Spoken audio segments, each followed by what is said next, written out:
মা, দিদি এদিকে কাজ সারছে, মোচাটা কিভাবে কাটে একটু দেখিয়ে দিন না। হাত কপাল, এত বড় ধাড়ি মেয়ে হয়েছে এখনো মোচা কাটতে পারো না? আজকে তো আমাদের বাড়িতে পুঁটি মাছ আসেনি। এই পুঁটি মাছ এলে কোথেকে? মতিরাদের বাড়িতে আজ কাজের মেয়েটা আসেনি, ওগুলো কাটতে দিয়ে গেছে। ওনাকে আজ ঠাকুর এসেছে, সে নাকি পুঁটি মাছ খেতে খুব ভালোবাসে। এদিকে তোমার অসুস্থ ছেলে খিদের জ্বালা কাঁদছে, আর তুমি লতুর ঠাকুরপুকে পুঁটি মাছ খাওয়ানোর জন্য। সব কথা তো এভাবে হেসো না তো। ওঠো ওঠো বলছি। না ছোট, আমি কেটেই যাব।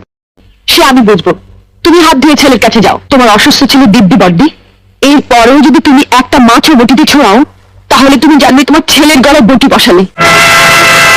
তুই কি দিলে ছোট? ওঠো ওঠো বলছি, এসো।